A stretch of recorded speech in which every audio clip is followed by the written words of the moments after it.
Listen, we have a huge, oh my goodness. Well, maybe I shouldn't use that word huge. I don't know. So huge, it makes me feel even smaller. Tonight we're going to discuss love. What is love? I love it. What is it? Let love, baby! Would you rather find true love or win the lottery? Win the lottery. What is lust? How much do you like it? Yes, I am back. I'm back. Sometimes people in the hood say Valentine's Day. Happy Valentine's. Did you say Valentine's? It's Valentine's, you nobody. So the definition of lust is an overwhelming sexual desire for another person. Ooh. Would you like to have a roll in the head? Roll in the head. Okay, let's talk about it. You want to talk about it?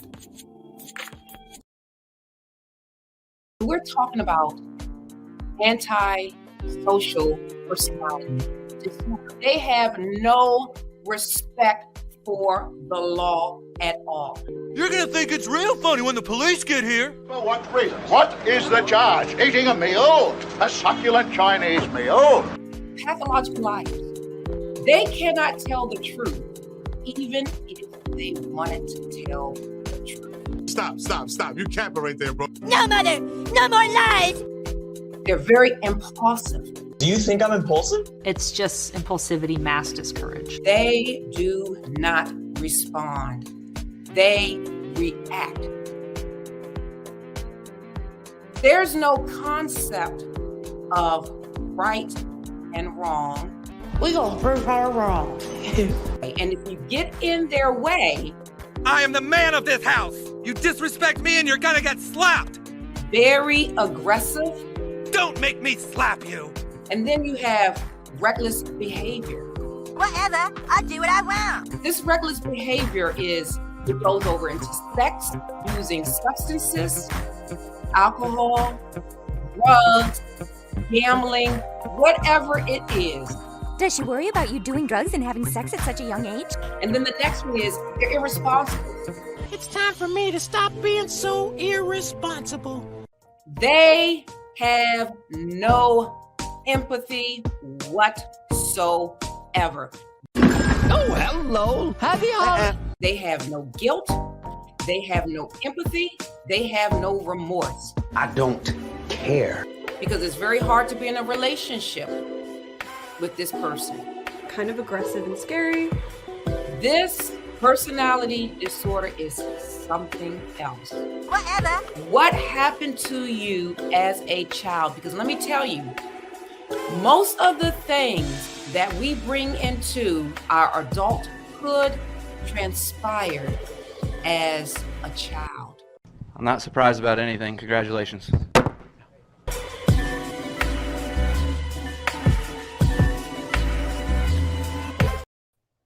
Welcome to the Urban Tools for Change Network. You have entered the Urban Suite with me, Dr. Lisa Lacan. Listen, we have a huge show tonight. We're on cluster C as in Charlie.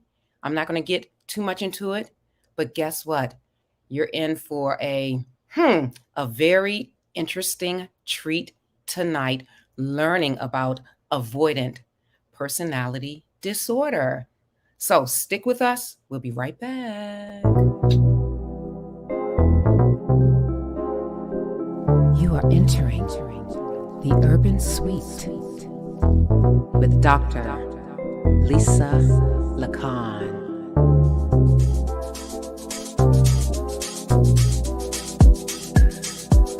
Let's talk about urban issues plaguing our community. That's good to hear. That's good to hear. Let's talk about mental health. All right, we are back. Oh my goodness. So listen, we are going to discuss avoidant personality disorder, and we're talking about cluster C in Charlie. So last week and 4 weeks ago, I started with cluster B. And remember what cluster B had? antisocial personality disorder, borderline personality disorder, histrionic personality disorder. And then last week, I did narcissistic personality disorder. So starting today, and then in 2 more weeks, because there are 3 in cluster C, today I'm going to talk about avoidant personality disorder. I'm going to talk about the traits affiliated with this disorder. I'm going to talk about the causes and some treatment modalities that we can use if you are diagnosed or if you suspect that you have this personality disorder. But before we get into the nitty-gritty of things, we'll be right back with our missing person segment after this.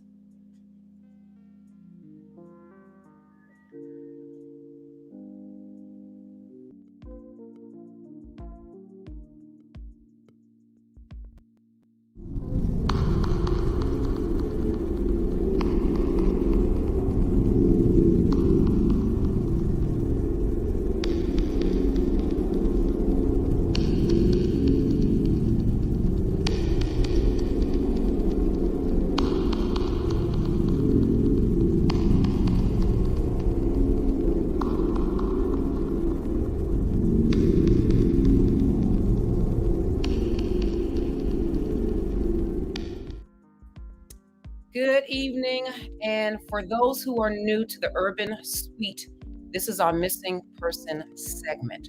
I'm doing things a little differently tonight in terms of the order of things. But the missing person that we have is Jaden Anthony Ochieng. Jaden Anthony Ochieng has been missing since July the 7th, 2022. He's been missing from Gaithersburg, Maryland. Listen! My Marylanders, what is happening in the DMV, the District of Columbia, Maryland, and Virginia? What the heck is happening? Now, either one or 2 things. One, the people in the DMV are reporting more often, or they're missing more often. So say, for instance, if 7 people are missing in Kentucky, and 7 people are missing in Maryland, but only 2 are reported in Kentucky and all 7 in Maryland, we may assume that Maryland has more missing people. So I don't know if it's the reporting or if it is that all these children are missing. He's 14 years old, you guys, 14, from Gaithersburg, Maryland. He's a male, he's Black, medium complexion. His height is 5'6". He's 125 pounds. Hair color is black. His hair is short, and his eye color is brown. Listen, he was last seen at 1 p.m. leaving Clarksburg High School on July 7th, 2022. And circumstances surrounding his disappearance, police and family are concerned for Jaden's welfare. Oh my goodness. So listen.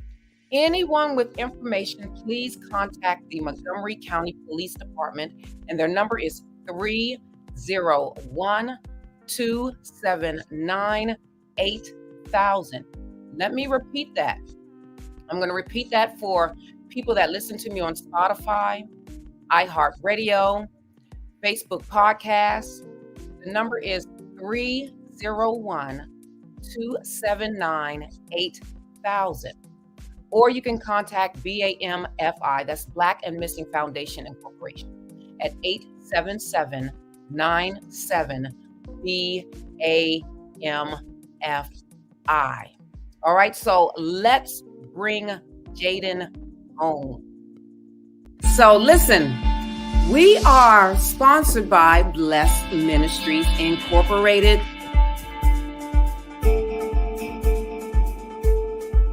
The Urban Suite is sponsored by Blessed Ministries Incorporated. We are the premier workforce development agency in the state of New Jersey. And we work with various populations to get them employed, you guys. We work with those under the supervision of parole. We work with adults with disabilities. We work with youth with disabilities, like teens with disabilities. We work with those impacted by opioids in the state of New Jersey, as well as those that are receiving like food stamps and things of that nature. We do put people to work.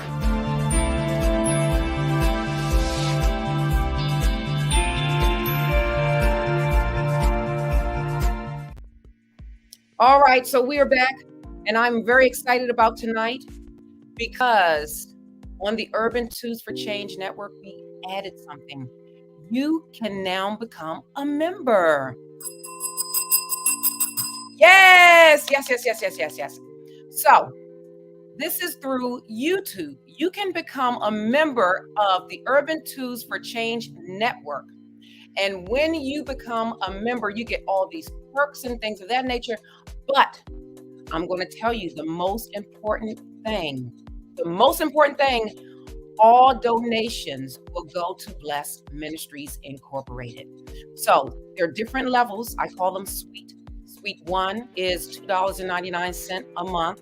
Suite 2 is $6.99 a month. And Suite 3 is $24.99 a month.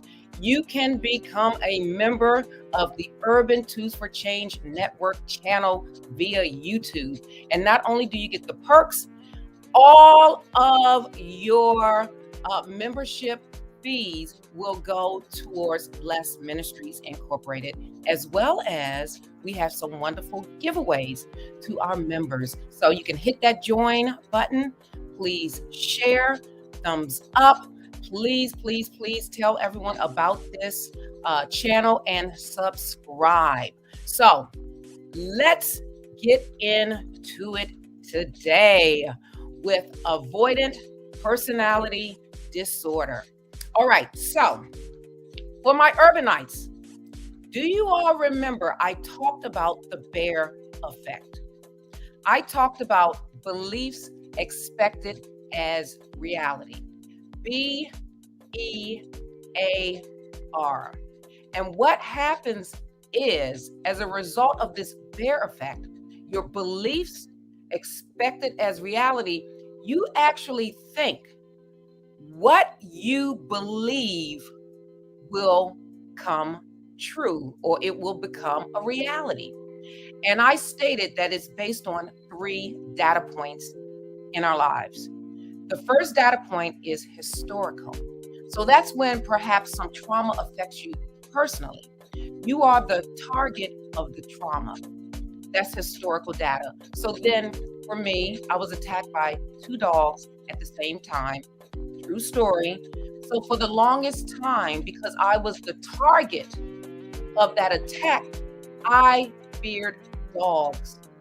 Almost, my adult life. Okay.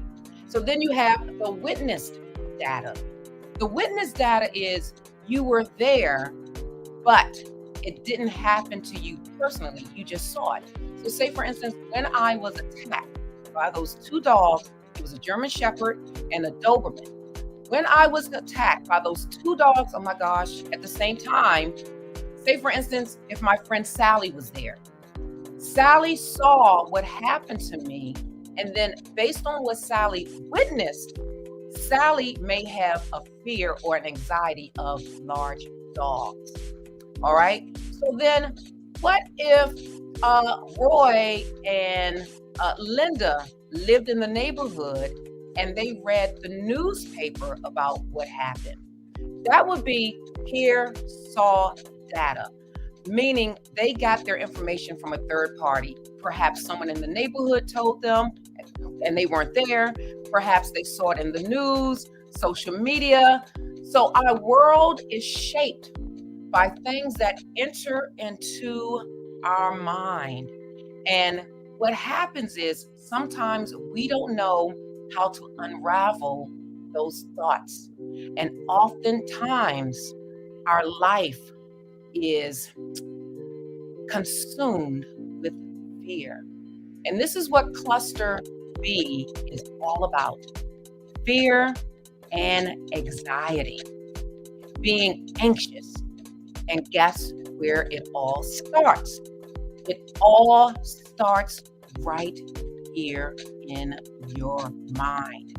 And remember, I told you that there are 3 things that shape our personality: our behaviors, our attitudes, and our thought life. So how and what we do, our attitude about what we do, and our thought life shape our entire personality. So this personality disorder is really interesting. This personality disorder, let me tell you, according to DSM-5, there are primarily 7 traits affiliated with this personality disorder. Now, a person needs to have at least 4 or more in order to be diagnosed with this personality. So because I don't want to forget anything, I don't want to forget a single thing, because this is so important, you guys. Understand about, these personality disorders. I have my little notes right here. So bring my little notes up. And then the first one, number 1, is they avoid occupational activities involving significant interpersonal contact. Because of what? Why do you think? Why do you think? Fear. Fear. Yes. Fear. Fear of being rejected.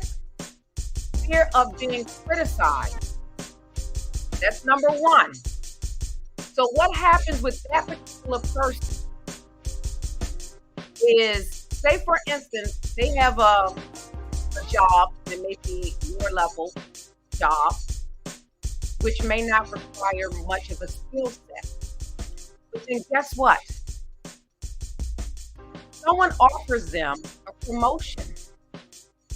Based on this personality disorder, they're going to refuse it because they are fearful of, 1, doing the interview.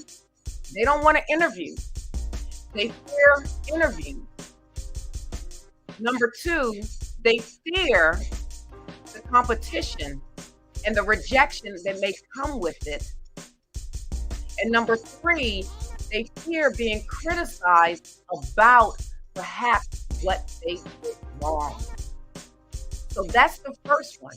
It really impacts and it impedes a person's occupation.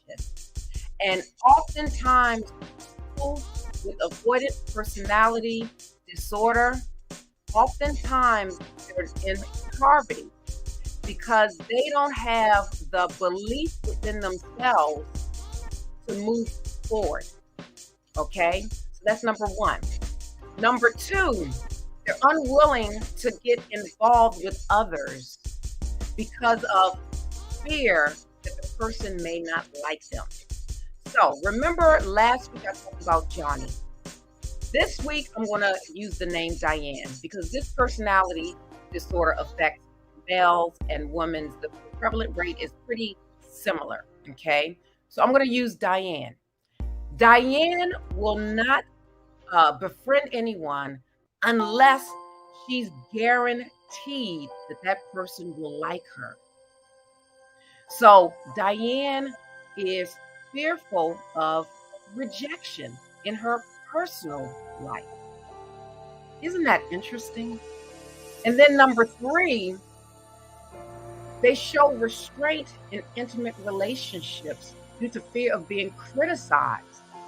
So say, for instance, if Diane may secretly like someone, Diane is not going to engage in that intimate relationship because Diane assumes, always in her mind, that the person that she's in the relationship with is going to be overly critical of her. So what does Diane do? Diane does not get involved in intimate relationship. Nope, nope, nope. All right. Number 4, this person, Diane, she's preoccupied with thoughts of being criticized or rejected. Listen to this.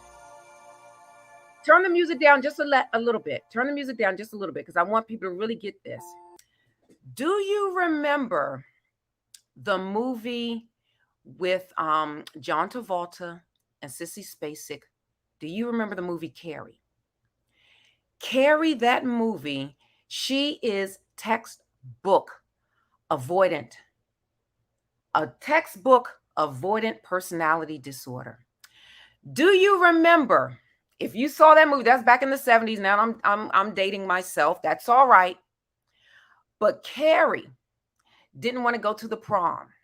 And then someone asked her to go to the prom. And she was overly shy. She was like, oh, I don't really want to go, whatever, blah, blah, blah, blah, blah. And then when she gets to the prom, do you remember the most, I would say, powerful scene in that movie? They said they had like a montage of people saying, they're going to laugh at you. They're going to laugh at you. They're going to laugh at you. And then you remember what happened when that bucket fell on Carrie and the date, and Carrie looked into the audience. Carrie assumed that everybody was pointing at her and laughing at her. Whereas in reality, they were like, oh my gosh, what in the world? But in her mind, Carrie assumed that everybody was laughing at her.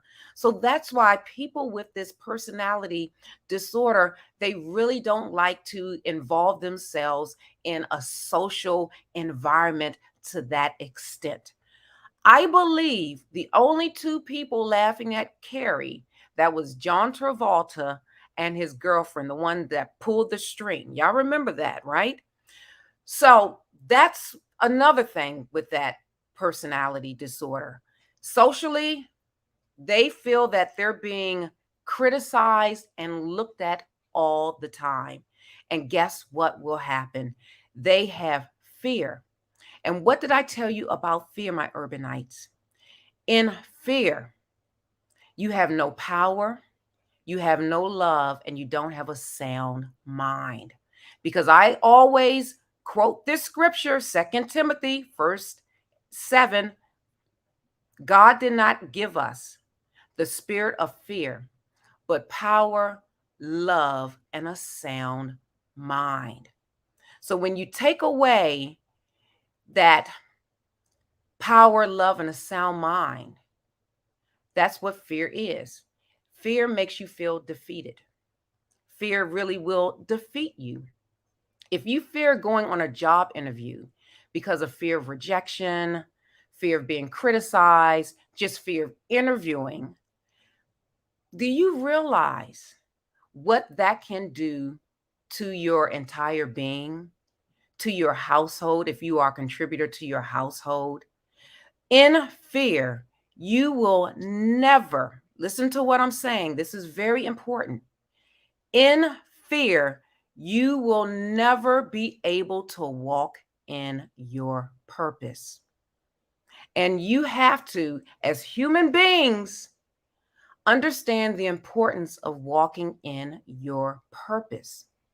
All right, so that's number 4. Number 5, feels inhibited in new interpersonal situations because Diane, she feels inadequate. Remember Carrie? She always felt inadequate. She felt like she was ugly. She felt like she didn't look like the other girls. She felt like, oh my gosh, the world is against me. Terrible, terrible thing. Number 6, they view themselves as socially inept. And that goes along with number 5. They feel that they can't do anything wrong. They feel that if they try to do something wrong, they believe that people will criticize them and they cannot take criticism at all. And then they would go back in their shell and retreat and put their head on their pillow of fear. It's a very destructive personality disorder. And number 7, they are reluctant to make personal risk or engage in new activities. So say, for instance, just like with Carrie, her going to the prom was a new activity. She was very religious. Her mother was religious. Her mother didn't believe in any of those activities.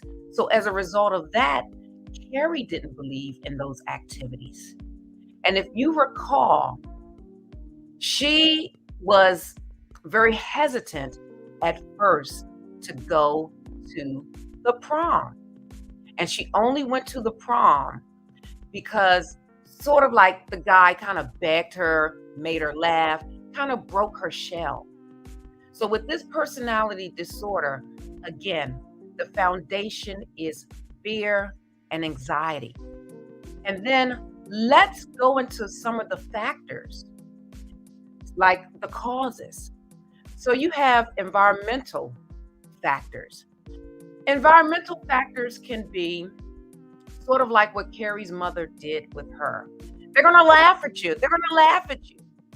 Listen, parents, if you speak negative talk over your child will embrace that negative talk. Example, if you say to your child, you're never going to be anything, you were an accident, you aren't anything, you're ugly, that child is going to believe that and grow up into adulthood and carry that belief system along the way. So this particular personality disorder, they don't like to diagnose it with children because children can be shy. But if your child is shy and never breaks out of it, and it grows and grows and grows to the point that your child does not want to do anything, does not want to grow, is fearful of getting into relationships, fearful of, occupational increase. Now we have to think about this personality disorder. So that's environmental. Environmental is also childhood trauma outside of the verbal abuse, because that is verbal abuse. Verbal abuse, verbal trauma can cause a child to grow into an adult with those faulty belief systems, to think that everyone is out to get them. So there's a little paranoia along the way also when it comes to this personality disorder. And then you have the genetic factor. Research shows that there's a genetic component to this. Now, that genetic component could also intertwine with the environmental factor, because if the parent has this disability or this disorder and is raising a child, the child may end up being that way. But typically what happens is they usually research children that are adopted, that are not in the environment.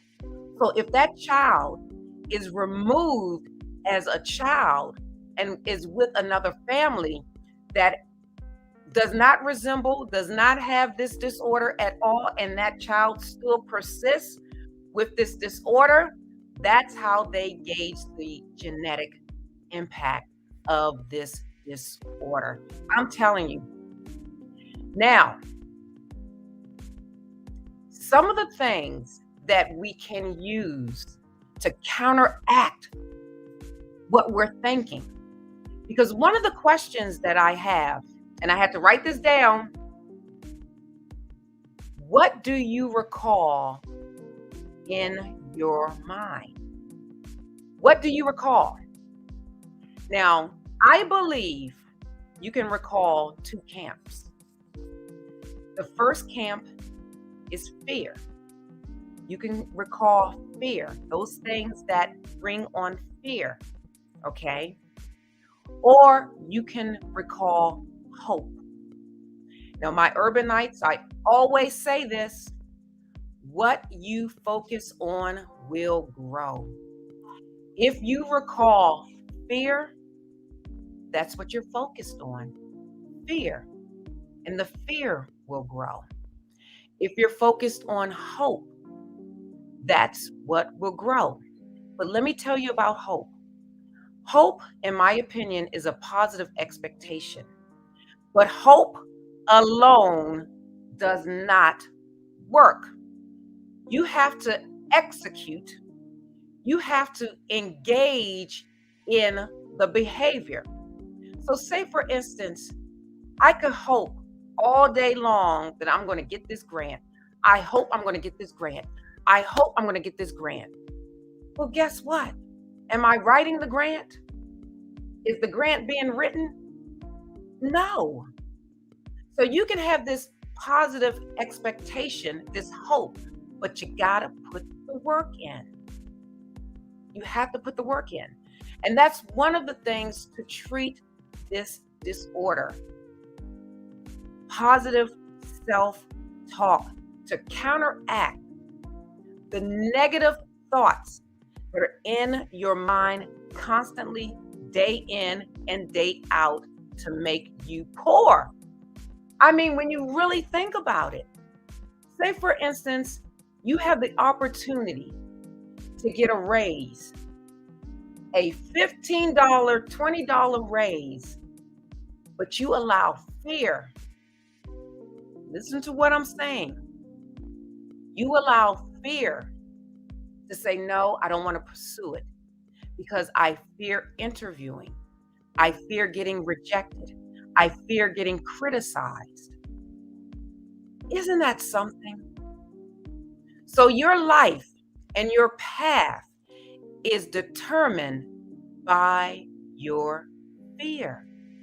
And the person with this personality disorder, avoidant personality disorder, their life is consumed with fear. Now, in terms of treatment, I talked a little bit about, positive talk in a sense, but real counseling, okay? Cognitive behavioral therapy, where you really dig into the issue and you start to understand, why am I fearful? You have to go back perhaps to your childhood. Why am I fearful? Was this spoken over my life over and over and over again? Did such and such happen in my life over and over and over again?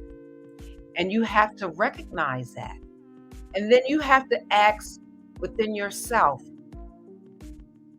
what is the worst that will happen if I do go for this job? What is the worst?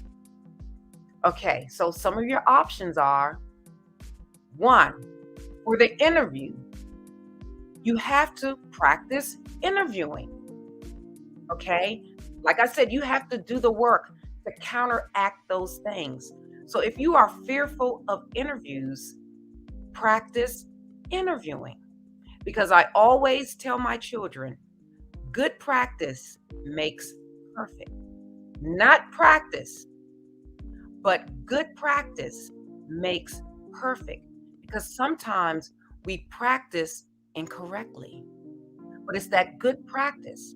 So you have to keep engaging in that behavior, keep practicing your interview skills, practicing all of those things, so that when you sit in front of the employer, it's like, I know these things. You won't have self-doubt. You won't be insecure. Now, with personality disorders, there's no magic pill. However, with avoidant personality disorder, because you're so anxious, you may also be diagnosed with anxiety disorder. So there is medication for that. Now, the thing is, do you want to deal with the side effects of the medication? Some of the side effects of the medication is it may make you lethargic, some of the side effects of the medication. It may make your mouth dry. It may make you very flat. Rather than sort of putting in the work without the medication. So I'm going to go down all 7 again. I'm just going to list them. But remember, a person has to have at least 4. They have to be evaluated with at least 4 out of the 7, 4 or more. Okay. So number 1, they avoid occupational activities involving significant interpersonal contact because of fear of rejection or criticism. Y'all remember that? Number 2, unwilling to get involved with others unless they're guaranteed the person is going to like them. Now, think about that. There's a part, that one right there is like, it's all about them. Like, there's a bit of a narcissistic trait with that one, in my opinion. But I digress. Number 3, shows restraint in intimate relationships. Due to fear of being criticized. Listen, when you are in an intimate relationship, you will be, in a sense, criticized about certain behavioral traits that your partner may not like. And then you're going to criticize your partner about certain traits. Now, depending on how you do it, you can critique them. But basically, you are saying in a nutshell, I don't like the way you do X, Y, and Z. And then your partner may say, you know what? I don't like the way you do X, Y, and Z. People with this personality disorder, they don't want to confront that at all. All right. So number 4 is preoccupied with the thought of being criticized or rejected in social situations. That's like the Carrie. They're going to laugh at you. They're going to laugh at you. She really assumed everyone was laughing at her in public, and no one was laughing at her except John Travolta and the girlfriend who actually pulled that bucket. And, y'all know what happened in Carrie. So I'm not even going to go there. All right. So number 5, feels inhibited in new interpersonal situations because they feel inadequate. They feel like they may not belong. They feel like they don't look the part. They feel like they can't act the part. They feel like they can't speak correctly. They feel like they can't do anything right. Everything is wrong, and they will be overly judged and overly criticized as a result of it. Number 6, views self as socially inept. That goes with that whole number 5 piece. They feel that they can't do anything right. They feel they can't do anything right. Everything is wrong. And that people are actually looking at them and judging them. Whereas in reality, that may not be the case. They may not even really care about you at all. No, I'm serious. They may not even be thinking about you.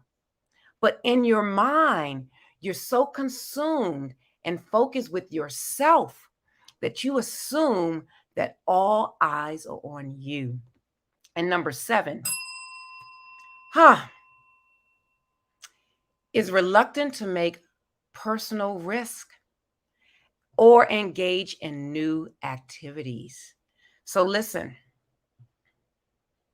if you find that you have these traits, seek help. And I always talk about betterhelp.org. BetterHelp. BetterHelp is just, I'm telling you, it's wonderful. Wonderful, wonderful, wonderful. BetterHelp. Because betterhelp.com, I'm sorry. BetterHelp.com. BetterHelp.com. Because listen, BetterHelp will help you find the therapist for you based on your location, based on the money that you have, your finances, based on your culture.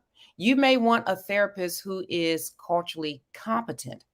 Seek help. All right. So listen, we have some other things in store after this, like we're getting ready to flush someone down the toilet. So we'll be right back, and then with a full recap. We'll be right back after this. Stay with us.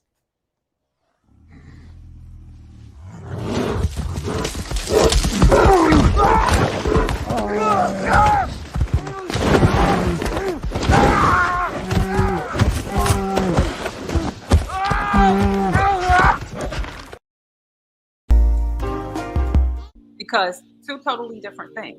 Keeping a secret and lying are two totally different things. Don't judge me because I know about it.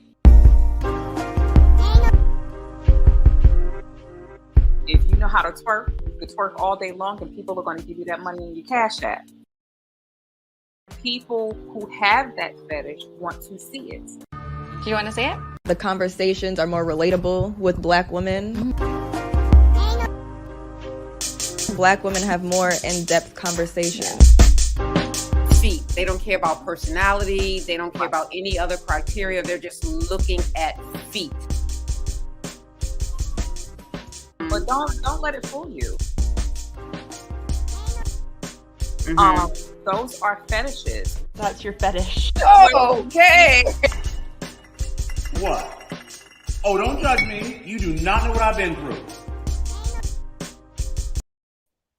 All right, we are back. And guess what, my Urbanites? It's been a long time since I found someone to flush down the toilet. Oh my goodness, this one got me. Bring up the picture. This is Jen Shaw. Let me read this. I got to put my readers on for this one. Listen to Jen Shaw, who she is. Jen Shaw, the Real Housewives of Salt Lake City star, pleaded guilty this past Monday in a federal court to one count of conspiracy to commit wire fraud. Listen, it even gets juicier. Shaw and her assistant Stuart Smith were arrested in March 2021 in connection to a telemarketing scheme that defrauded hundreds of people, many of whom were over 55. How dare you take money from the elderly? How dare you take money from the elderly? Listen, I'm not finished. So this is what the DA said of the Southern District of New York. Now, this is according to a very reliable source, Yahoo News. All right. So Jennifer Shaw was a key participant in a nationwide scheme that targeted elderly, vulnerable victims. Damian Williams, the U.S. Attorney for the Southern District of New York, said in a statement, quote, "These victims were sold false promises of financial security, but instead Shaw and her co-conspirators defrauded them out of their savings and left them with nothing to show for it. This office is committed to rooting out these schemes, whatever form they take," end quote. Listen, and this is, prior to today, this is still according to the news, Yahoo News. Prior to today, Shaw pleaded not guilty. Throughout season 2 of Real Housewives of Salt Lake City, which spanned from September 21 to March of 2022. Listen to this. Shaw spoke outwardly about her innocence and even created merchandise for fans to buy to support her not guilty plea. Listen, Miss Shaw,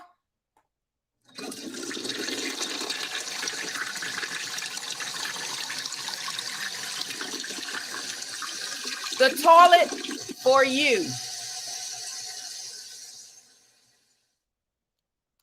You deserve to be flushed. So, oh my goodness, my urbanites, this has been a pretty rough month. And the month just started. I'm like, oh my goodness, like, oh my gosh.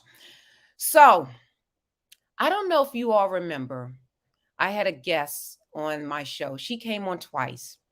She was the only guest that I had twice on my show, Madam Divine. As of July 5th, Madam Divine passed. So in honor of her, I would like to have this little tribute to my good friend, my soar, Ursula Madam Divine Cromartie. So I am getting ready to bring out a phenomenal guest. Oh, I love this woman. She's a phenomenal woman. She has so many answers. She's like this little sage. Listen, a round of applause because we're going to bring out Madam Divine. Oh, look at Madam Divine. Oh, thank you. Thank you. Look at you looking beautiful. And I love you too.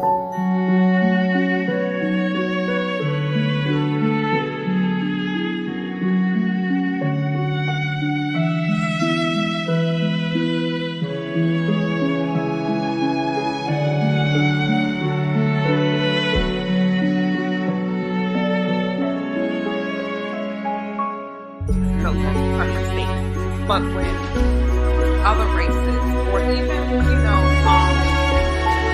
right. So when you devalue the person,